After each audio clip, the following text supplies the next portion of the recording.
ఛత్తీస్గఢ్లోని బస్తర్ జిల్లాలో నరుకు మరియు కాల్చు వ్యవసాయాన్ని ఏమంటారు? దీప్. మళ్లీ వినండి.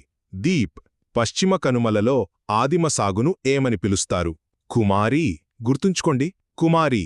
ఝార్ఖండ్లో నరుకు మరియు కాల్చు వ్యవసాయాన్ని పిలిచే పేరు ఏమిటి? కురువా. మరోసారి, కురువా. ఆగ్నేయ రాజస్థాన్లో ఆదిమ వ్యవసాయాన్ని పిలిచే స్థానిక పేరు ఏమిటి? వాళ్లే లేదా వాల్తే. హిమాలయ ప్రాంతాలలో నరుకు కాల్చు వ్యవసాయాన్ని ఏమంటారు? ఖిల్. మధ్యప్రదేశ్లో ఆదిమ సాగును దహియా లేదా ఇంకేమని పిలుస్తారు? బేవార్. మధ్య ఆఫ్రికాలో నరుకు కాల్చు వ్యవసాయాన్ని ఏమని వ్యవహరిస్తారు? మసోల్. వెనీజువెలాలో నరుకు కాల్చు వ్యవసాయానికి గల పేరు ఏమిటి? కొనుకో. బ్రెజిల్లో ఆదిమ వ్యవసాయాన్ని స్థానికంగా ఏమంటారు? రోకా. ఇండోనేషియాలో నరుకు కాల్చు వ్యవసాయాన్ని ఏమని పిలుస్తారు? లాడాంగ్. వియత్నాంలో ఆదిమ జీవనాధార వ్యవసాయానికి పేరు ఏమిటి? రే.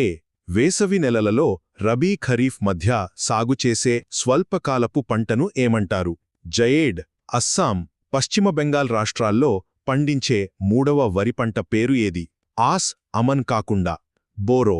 మళ్ళీ చెప్తున్నాను, బోరో. ఏ పప్పుధాన్యం మినహా మిగిలినవి వాతావరణం నుండి నత్రజనిని గ్రహిస్తాయి? కందిపప్పు. ఖరీఫ్లో పండే మొక్కజొన్నను ఏ రాష్ట్రంలో రబీకాలంలో కూడా పండిస్తారు? బీహార్. చెరకు ఉత్పత్తిలో ప్రపంచంలో మొదటి స్థానంలో ఉన్న దేశమేది? బ్రెజిల్. భారతదేశానికి ప్రారంభంలో తీసుకురాబడిన అరబికా కాఫీ రకం ఏ దేశం నుండి తెచ్చారు? యెమెన్. భారతదేశంలో కాఫీ సాగును ప్రారంభంలో ఏ కొండలపై చేపట్టారు? బాబూ బుడాన్. రబ్బరు పంటకు కనీసం ఎన్ని సెంటీమీటర్ల వర్షపాతం అవసరం? 200. పత్తి పంట వికసించడానికి కనీసం ఎన్ని రోజుల మంచులేని వాతావరణం అవసరం? 210. జనపనారను ఏ ఫైబర్ అని కూడా పిలుస్తారు? బంగారు పీచు. పట్టుపురుగుల పెంపకాన్ని ఆంగ్లంలో ఏమంటారు? సెరికల్చర్. వరి పంటకు కనీసం ఎన్ని డిగ్రీల సెల్సియస్ కంటే ఎక్కువ ఉష్ణోగ్రత అవసరం? 25. ఇనుము, కాల్షియం పుష్కలంగా ఉండే చిరుధాన్యమేది? రాగులు. 2019-20 గణాంకాల ప్రకారం వేరుశెనగ ఉత్పత్తిలో ప్రథమ స్థానంలో ఉన్న రాష్ట్రమేది?